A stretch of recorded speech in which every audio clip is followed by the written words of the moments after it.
For me, I think it's more about the Tigers as a whole, about there's something in the industry at the moment. There's a bit of a smell about the Tigers. There's a lot of reports come out, and you can speak to Rudy about it. They have trouble with recruitment. It's a big issue. Now, whether that's Pascoe, whether that's Madge, whether Justin that's the Pascoe, organisation, yep. absolutely. They've all got to be accountable for that, So we know that their retention's been ordinary over the last however long. There's absolutely no recruitment going on. Like, they've picked up a couple of players, like young Laurie was a good pickup, but Tarmau, he's struggling now to get his spot there in first grade. So there's no constant improvement. If you're a Tigers fan, you're watching them, you're not seeing a couple of guys develop like Laurie, like probably Leilua. But there's so many players in that side underperforming on a weekly basis.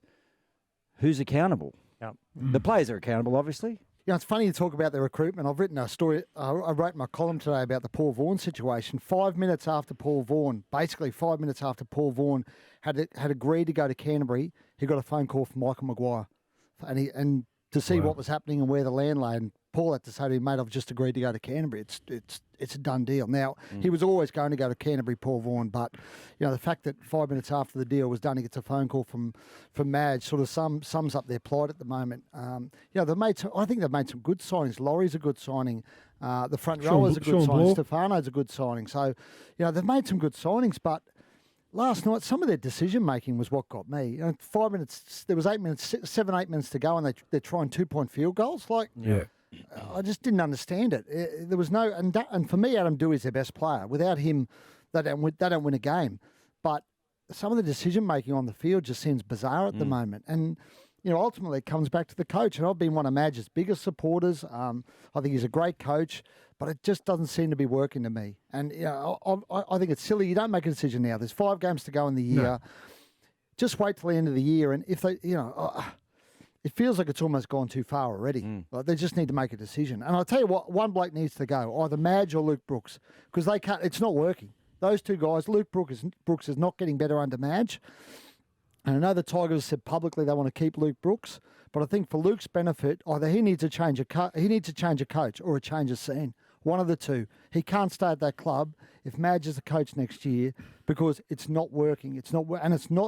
Luke Brooks is not becoming a better player under Madge.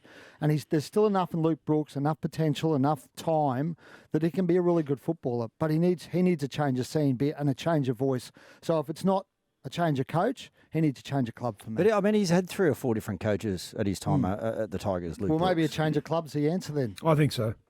I think you're right. I think a change of scenery would do him the world of good. Imagine him in another system. I think he's got the potential to be.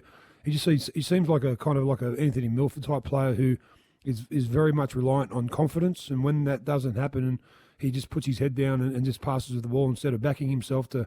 He's a dynamic runner on his best days, but we only see them twice or 3 times a year, and it's just nowhere near consistent enough.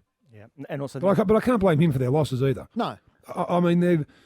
As Brady said, some of their decision making last night. They're passing the ball from side to side like an under-12s team. There was no penetration up the middle. There was no in-balls. There was no decoy runners. There was nobody back. The biggest moment for me that sums up their whole season was when Offord and Gowie, about 4 minutes to go, got pulled down a metre from the line. He went to play the ball and there was no one there. There was nobody there. Dummy half. There was no dummy half. It was very West Tigers. That sums up the Tigers' season for me in one moment.